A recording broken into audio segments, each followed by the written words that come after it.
Start करेंगे इस video को नवीन फ्लोरिन इंटरनेशनल लिमिटेड के साथ में। तो कंपनी के नंबर्स आउट हो चुके हैं, यानी कि Q4 की जो अर्निंग्स है वो रिलीज हो चुकी है और Q4 के जो नंबर्स हैं वो हम इस वीडियो में डिस्कस करने वाले हैं।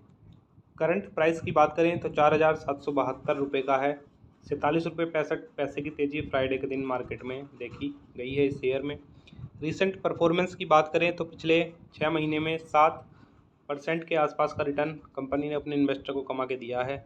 वहीं एक साल की बात करें तो एक साल में 22% का रिटर्न है। 5 साल में देखें तो 5 साल में इन्वेस्टर का पैसा लगभग 6 गुना से अधिक, यानी कि 6 टाइम मल्टीप्लाई करके जो है इस शेयर ने दे दिया है, मोर देन 6 टाइम्स। वहीं लॉन्ग टर्म में अगर देखें, मैक्सिमम रिटर्न की बात करें हम तो 7,296% का रिटर्न कंपनी ने जनरेट करके अपने इन्वेस्टर को दिया है। तो बेसिकली इस शेयर में जो तेज़ी आई है वो 2015 के बाद से जो है कंपनी में तेज़ी आनी जो है स्टार्ट हुई है। और अगर हम 2015 से इसमें अगर रिटर्न कैलकुलेट करते हैं तो ये हमें जो है 4,106% का रिटर्न, यानी कि लगभग 8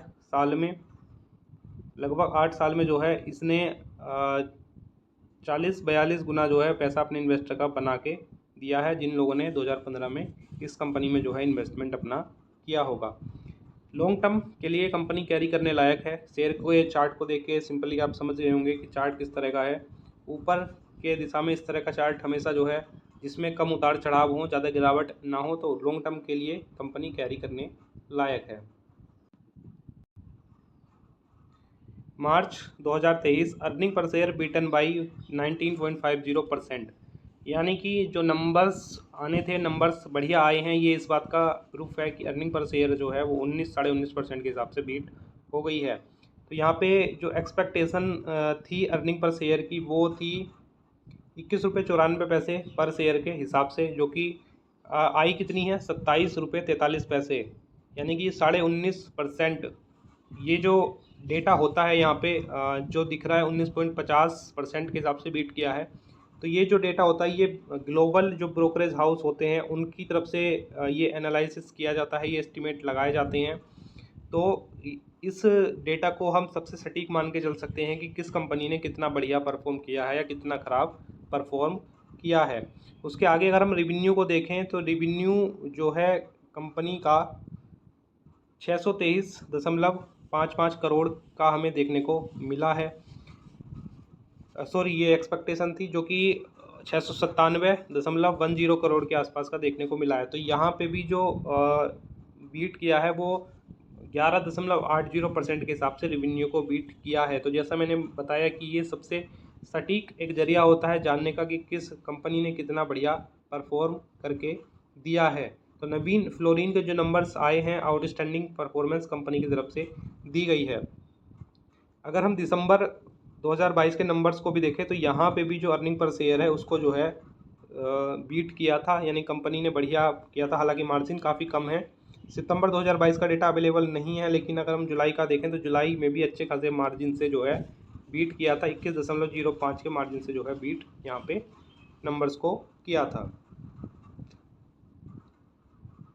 अब अगर डिटेल में नंबर्स को देखें तो पता चलेगा कि 700 करोड़ के आसपास का टोटल रिवेन्यू है, जो कि पिछले क्वार्टर में 573 करोड़ के आसपास का था और पिछले साल सेम क्वार्टर में 421 करोड़ का था। यानी कि बाई ऑन बाई बेसिस के पे भी और क्यू ऑन क्यू के बेसिस पे भी दोनों ही टर्म में जो है यहाँ पे परफॉर्मेंस जो है आउटस्टैंडिंग कंपनी की रही है। टोटल रिवेन्यू की बात करें 2023 में तो कंपनी ने 2113 रुपये का टोटल रिवेन्यू गैदर किया है। साथ ही 2022 के रिवेन्यू से कंपैरिजन करें तो 1492 करोड़ हमें देखने को मिलता है, यानी कि अच्छा खासा जंप हमें इसमें लगभग 40% का जंप जो है कंपनी के रिवेन्यू में देखने को मिल रहा है सालाना बेसिस पर।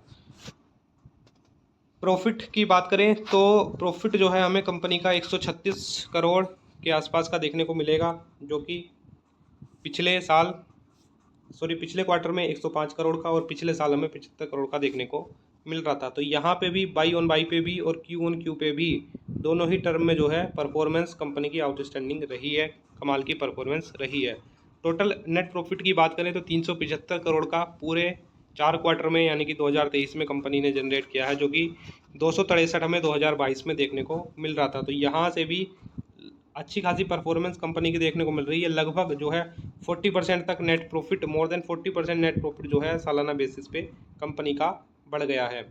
तो ये जो नंबर्स हैं, जैसा हमने पहले भी डिस्कस किया कि अर्निंग पर शेयर को किस हिसाब से बीट किया है, तो आउटस्टैंडिंग नंबर हम इनको मान के चल सकते हैं। शेयर ऑलरेडी काफ़ी ऊपर, हमने चार्ट पे डिस्कस किया, शेयर ऑलरेडी काफ़ी ऊपर के लेवल पे है और भी ऊपर के लेवल पे यहाँ से जाता जाएगा, क्योंकि आउटस्टैंडिंग परफॉर्मेंस कंपनी जो है लगातार करके हमें दे रही हैं। तो निवेशक हैं, बिल्कुल मत बेचना, आराम के साथ होल्ड करके कंपनी में बने रहें। मार्केट की स्थिति जो भी हो, आप इस कंपनी को जो है होल्ड करके चल सकते हैं। अब कैंडलस्टिक पैटर्न में अगर चार्ट को देखें तो एक रेसिस्टेंट यहाँ पे बनता हुआ आपको नज़र आएगा, जो कि जिस हिसाब की परफॉर्मेंस रही है, यानी कि ये जो रेसिस्टेंट है ये मेरे ख्याल से 5,000 रुपये के लेवल पे है, 5,000 के नहीं, 4800 रुपये के लेवल पे है। 4800 रुपये का एक रेसिस्टेंट कंपनी का बनता हुआ नज़र आ रहा है।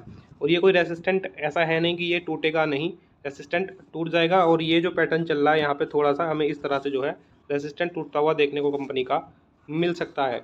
जिस तरह की Q4 की आउटस्टैंडिंग परफॉर्मेंस देखने को मिली है कंपनी की, ये रेसिस्टेंट बड़े आराम से हमें कल के दिन या आने वाले दिनों में टूटता हुआ देखने को मिल सकता है। तो जैसा मैंने बताया, होल्ड करके कंपनी को रख सकते हैं। निवेशक डिस्काउंट कंपनी में नहीं है। जो भी होल्ड टर्म के लिए कंपनी, जिन लोगों के दिमाग में है कि इस कंपनी को बाई करना है, थोड़ा सा भी डिस्काउंट मिले तो फर्स्ट लॉट की बाई कंपनी में करने के लिए सोच सकते हैं। हालांकि अभी डिस्काउंट इतनी जल्दी आसानी से कंपनी में आसानी से जो है मिलेगा नहीं, हालांकि मिलता है तो ज़रूर बाई करने के लिए कंपनी में जा सकते हैं।